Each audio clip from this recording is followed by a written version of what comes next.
Aujourd'hui, le Comité d'action des États généraux de la Nation et la diaspora congolaise sont au cœur de la démocratie française, qui est l'Assemblée nationale française. Et nous sommes en compagnie de M. Raphaël Goma, président du Comité d'action pour les États généraux de la Nation. Bonjour M. Raphaël Goma. Bonjour. Vous êtes notamment le président du Comité d'action pour la convocation des États généraux de la Nation. Que représente pour vous cette journée au Palais Bourbon? Bien, je tiens d'abord à vous dire merci pour cette interview, d'être venu jusqu'à ce lieu qui est très symbolique, le Palais Bourbon. Donc lieu vraiment de, je dirais, de droit, droit citoyen, droit de l'homme, tout ce que l'on veut comme droit. Voilà. Alors, la journée d'aujourd'hui, je pense que c'est une journée symboliquement qui marquera, bien sûr, je dirais, le lancement de notre combat. Depuis longtemps, nous nous battons sur la place de Paris. Et depuis longtemps, nous cherchons à restaurer la démocratie au Congo-Brazzaville. Malheureusement, nous avons toujours été, je dirais, confrontés à la, j'ai envie de dire, au refus du pouvoir de Brazzaville. Donc aujourd'hui, je pense que c'est un grand départ. Ceci inaugure tout simplement une série de manifestations qui commenceront à Paris, ici au Palais Bourbon, et qui se termineront, je dirais, à Brazzaville et jusqu'à l'aboutissement des États généraux de la Nation. Et qu'entendez-vous exactement par États généraux de la Nation? Alors, les États généraux de la Nation, c'est en fait un forum citoyen. C'est un forum citoyen où les Congolais, je dirais, toutes les classes vives de notre pays seront conviés. Que ce soit ceux de l'opposition politique, que ce soit ceux qui sont au pouvoir actuel, c'est pour faire un état des lieux de notre nation, notre république. Aujourd'hui, l'état est déliquescent au Congo. Donc, nous voulons remettre les choses en marche. Donc, nous voulons donner un projet d'orientation pour les années futures pour que le Congo puisse émerger de la situation catastrophique dans laquelle il est. Par rapport à ça, plus de 21 ans déjà que la conférence nationale de 1992 a eu lieu et entre autres, nous savons qu'il y a eu plusieurs concertations qui ont réuni des hommes politiques et toujours le même constat déplorable sur la situation politique et économique du Congo. Quelle différence y aurait-il aujourd'hui et qui justifierait la tenue des États généraux de la Nation? Est-ce que les causes seraient-elles plus pertinentes et plus déterminantes aujourd'hui par rapport à hier? Non, ce n'est pas que les causes sont plus déterminantes ou pertinentes par rapport à hier. Il faut dire que les concertations, s'il y en a eu, il n'y en a pas eu. C'était des monologues. Le pouvoir en place avait toujours organisé des monologues, dans ce sens qu'il réunissait notamment, M. Sassou réunissait son Parlement, son gouvernement et quelques associations qui sont associées, donc je dirais satellites du PCT. Et se retrouvaient pour dire, voilà, vous cherchez une concertation, vous cherchez un dialogue, nous vous offrons le dialogue. C'est pour cela qu'on a connu, oui, ce qui s'est passé à Evo. Il y a eu aussi ce qui s'était passé à Brazzaville, qu'il avait appelé dialogue citoyen. Non, ce ne sont pas des dialogues. Les causes du Congo sont là, car n'oubliez pas que le coup d'État de juin 1997 est venu marquer une rupture brusque du processus démocratique qui était mis en marche au sortir de la conférence nationale souveraine. Dès lors, nous les démocrates, nous sommes dit, à partir du 5 juin 1997, nous nous sommes dit, il est question de restaurer la démocratie. Donc, c'est dans ce sens que nous nous battons, et donc ce n'est pas question de dire, oui, la situation est peut-être maintenant plus déliquescente, ou bien, non, il est question de remettre le Congo sur la voie démocratique. Car la démocratie avait été, comme l'écrivait un de mes amis, brûlée au pétrole. Donc voilà, nous voulons que le processus démocratique revienne au Congo et que les droits des citoyens soient respectés, que le Congo décolle, que l'économie congolaise décolle, que le Congo, d'une manière générale, rayonne à travers le monde. C'est ça l'objectif majeur. Et pensez-vous que le gouvernement congolais répondra favorablement à cet appel, à l'appel que vous lancez aujourd'hui? Ben, le gouvernement congolais sera obligé de répondre parce que nous lui mettrons la pression. Vous savez, en politique, c'est un rapport de force.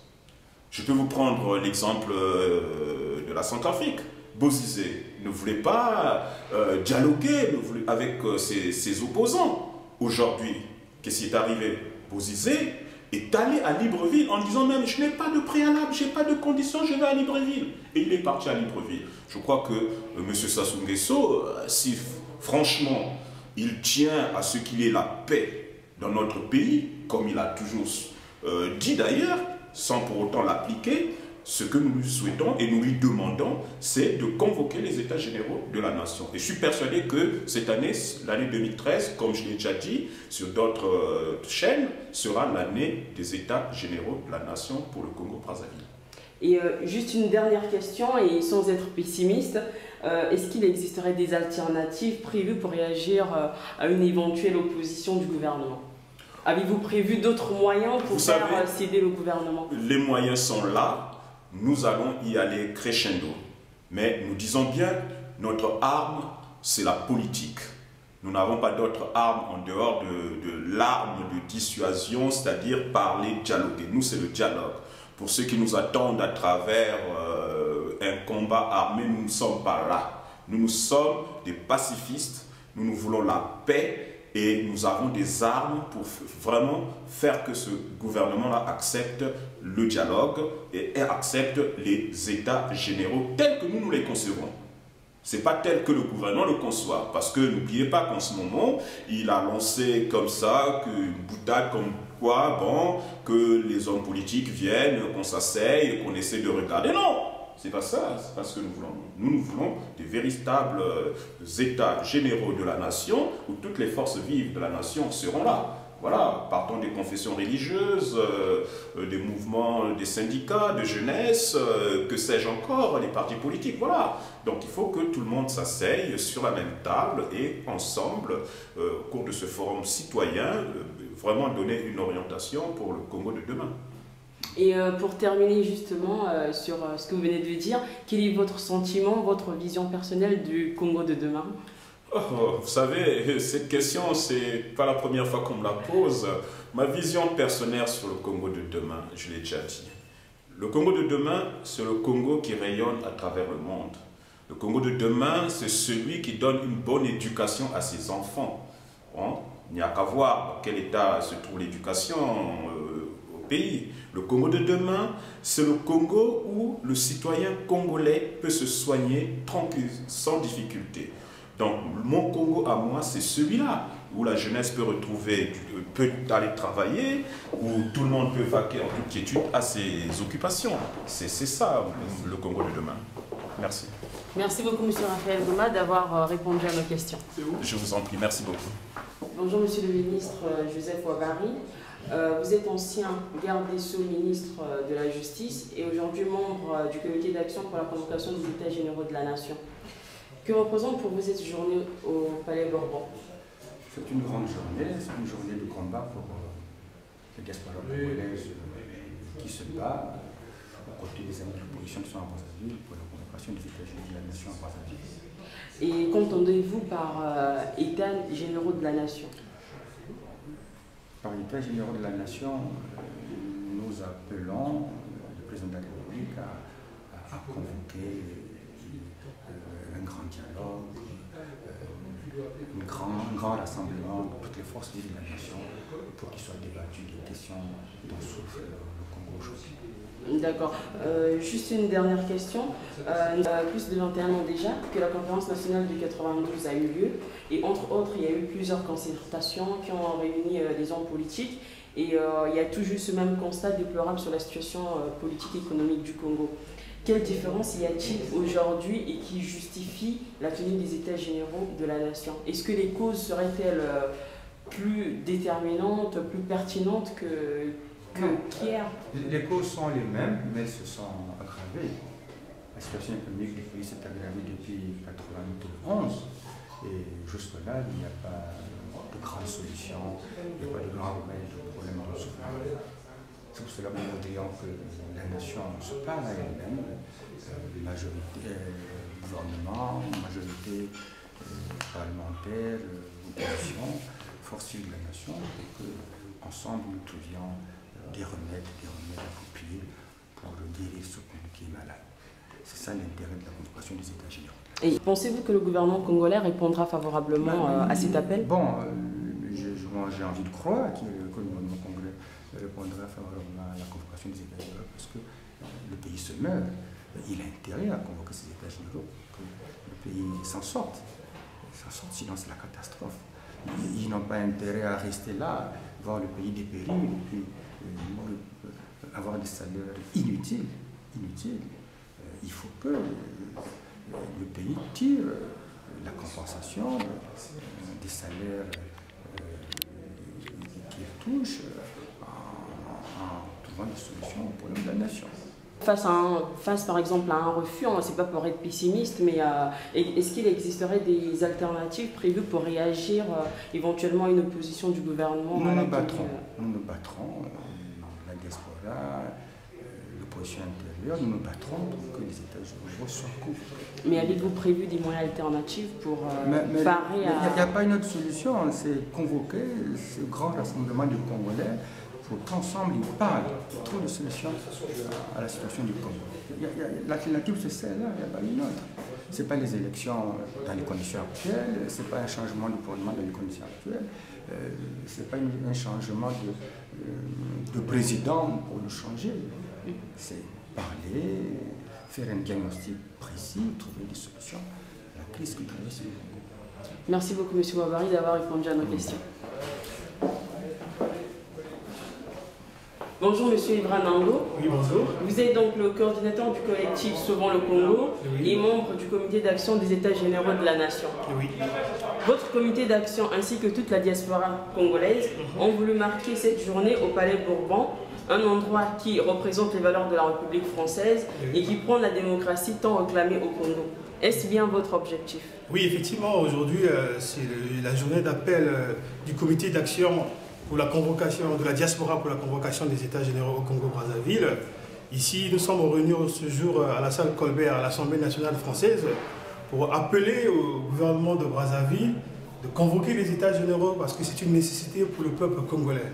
Aujourd'hui, le Congo traverse une crise multidimensionnelle et la seule solution, la seule issue de la sortie de cette crise, c'est la convocation des États généraux par le pouvoir de Brazzaville. Vous êtes un acteur politique très engagé dans les actions de la diaspora congolaise à Paris. Quelle est votre vision pour le Congo de demain? Pour nous, le Congo de demain sera un Congo démocratique et prospère, où tout le monde aura sa place, que ce soit les Congolais de la diaspora, ou bien ceux qui sont sur place au pays, chacun aura sa place. Nous voulons bâtir un Congo uni, prospère, où toutes les barrières vont tomber. On ne parlera plus de termes ethniques ni régional, on parlera en termes de Congolais, où chacun se sentira mieux dans ce Congo que nous voulons bâtir. C'est ça notre vision. D'accord. J'ai une question qui n'a peut-être pas trop de rapport avec la journée d'aujourd'hui, mais qui a tout de même son importance. Oui. La modification de la Constitution qui est à la une de l'actualité politique congolaise. Que pensez-vous des conséquences d'un tel projet sur le bon fonctionnement des institutions politiques au Congo? Oui. Nous disons que nous sommes contre la modification de la Constitution par le pouvoir de Brazzaville. Et nous savons que le fait que le Sassou Nguesso il veut modifier la Constitution, c'est un aveu d'échec. Sassou a échoué, c'est pour cela qu'il demande un rattrapage. Et le peuple congolais n'acceptera pas que la Constitution soit modifiée. Il a taillé une Constitution à sa mesure et aujourd'hui il est dans l'incapacité de diriger le pays, de gérer et il veut modifier la Constitution.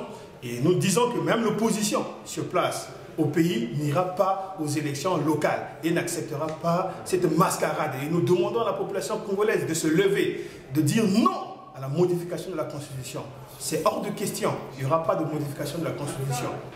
Voilà. Et aujourd'hui, un an déjà, depuis les 13 événements qui ont coûté la vie à des milliers de Brazzavillois en mars dernier, quel bilan pouvons-nous faire de la situation générale à Brazzaville? Oui, vous savez qu'au Congo, il y a une crise sécuritaire, il y a une insécurité grandissante au pays, les images le montrent.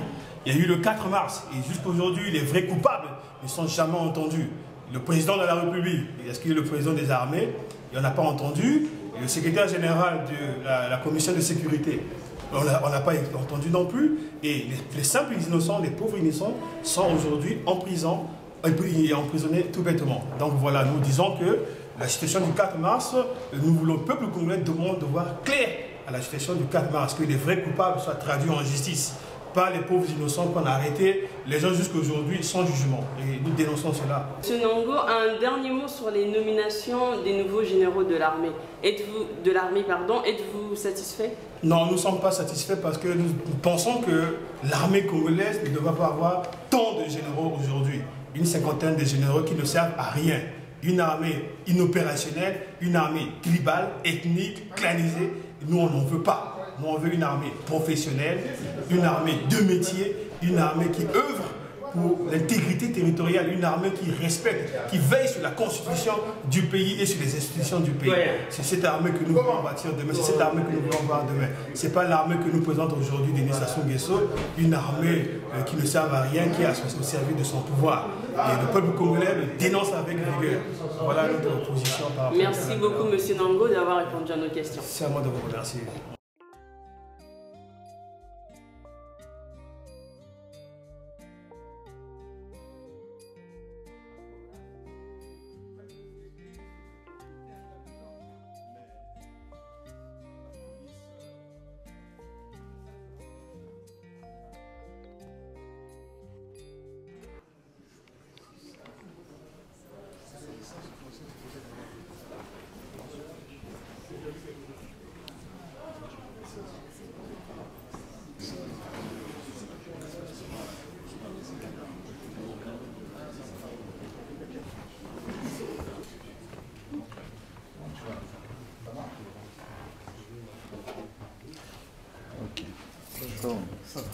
Ça va bien?